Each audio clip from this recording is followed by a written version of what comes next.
When Inge was only 7 years old, the Germans imprisoned her in Theresienstadt, a Nazi concentration and transit camp in the former Czechoslovakia. She confided to me before the performance that this is the most exciting thing, to listen to the children raise their voices in song to her words. Most of the children who passed through Theresienstadt did not survive the Holocaust. By the end of the Second World War, the Nazis and their accomplices had murdered over 1.5 million children. Inge, however, did survive. After the war, she became a chemist in medical research and clinical work for 38 years. She authored 6 books, which have been translated into 9 languages. She travels around the world speaking to audiences, young and old, about her experiences as a child survivor of the Holocaust. Closer to home, she's a good friend of PS22 Chorus, you have just heard, and she is here with us today. It is now my great honor to introduce Holocaust survivor, Ms. Inge Auerbacher.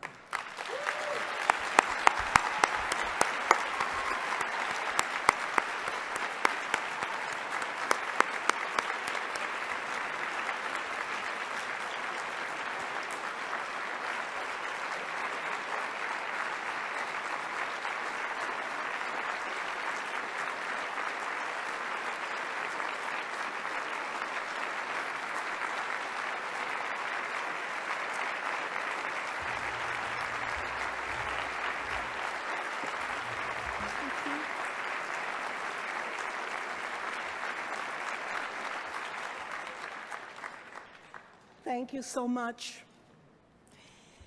Thank you, United Nations, for giving me the honor to address you and the world.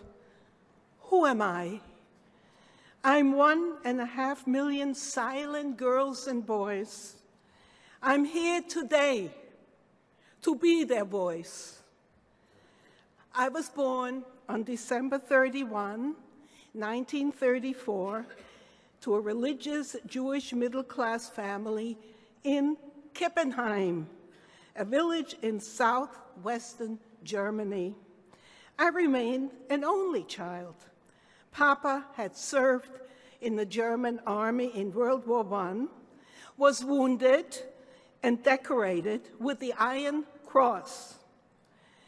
Our world crashed when my parents and I were included in the August 22nd, 1942 transport from Stuttgart to Terezin, or Theresienstadt in German, concentration camp in Czechoslovakia. I was 7 years old, wearing a yellow star, and was given the number 13-1-408. The youngest in the group of close to 1,200 people. I arrived with few belongings and my beloved doll, Marlene, in my arms.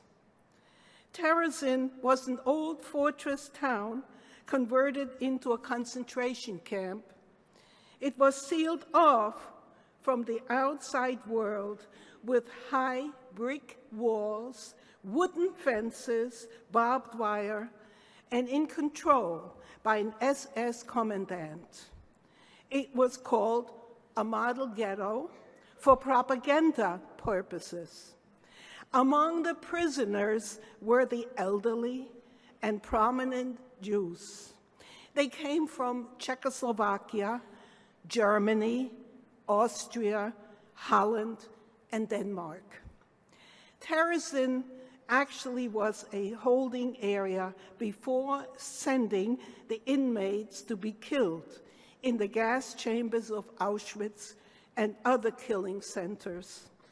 The camp was beautified for the International Red Cross inspection in the summer of 1944. They sadly accepted the deception. Life was especially harsh for children. We slept on the floor or if lucky, on straw-filled mattresses, packed like sardines on double and triple-deck bunk beds. We grew up fast. The most important words in our vocabulary were bread, potatoes, and soup. We got used to the carts piled with dead bodies.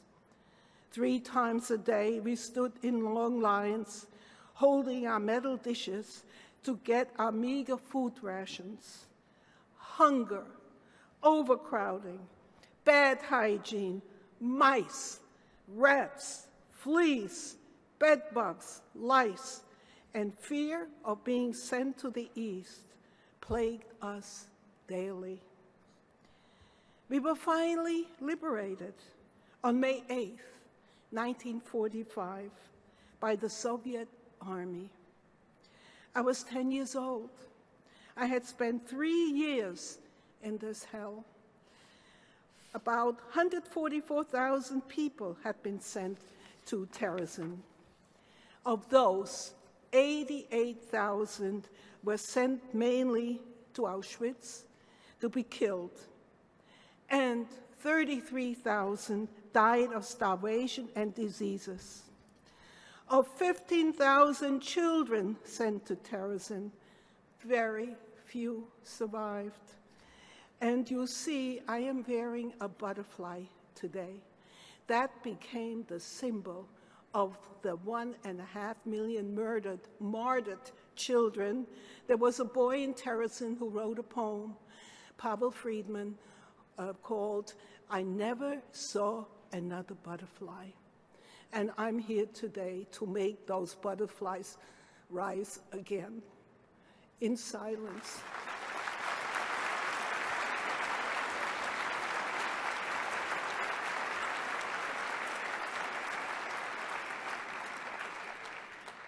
Most were sent to Auschwitz to their death, including my best friend and bunkmate, Ruth. We returned to Germany for less than a year and emigrated to America on May 1946. We had lost 20 family members, including my beloved grandma.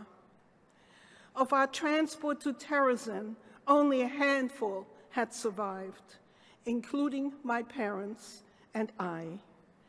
Our destination was New York. Unfortunately, my newfound freedom was short-lived, and I became very ill from the consequences of my life in Terezin. I was diagnosed with severe case of tuberculosis of both lungs. Years of hospitalization and complete bed rest, plus painful procedures, followed. Finally, drugs were discovered to give me a cure. During my long illness, I found solace in writing, which gave me a purpose in life and took away the loneliness I was feeling. Eventually, I returned to school at age 15 after the loss of 8 years of education. I attained a college degree in chemistry and worked for 38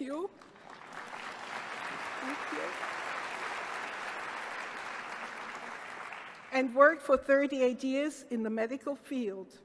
6 published books followed, including I Am a Star, Child of the Holocaust.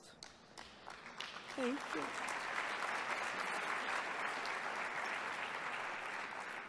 I am immensely grateful to my co-writer, composer, Madeline Stone, and choral director, Greg Breinberg of PS 22 of Staten Island. Special thanks go to the wonderful children of the choir.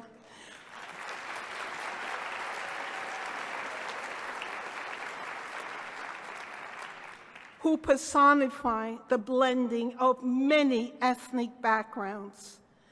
Thank you all for bringing our song, Who Am I, to life. My hope, my wish and prayer is for every child to grow up in peace without hunger and prejudice. I plead with you, world, make good choices. The antidote to hatred is education. No more genocides and another Holocaust, and no more anti-Semitism.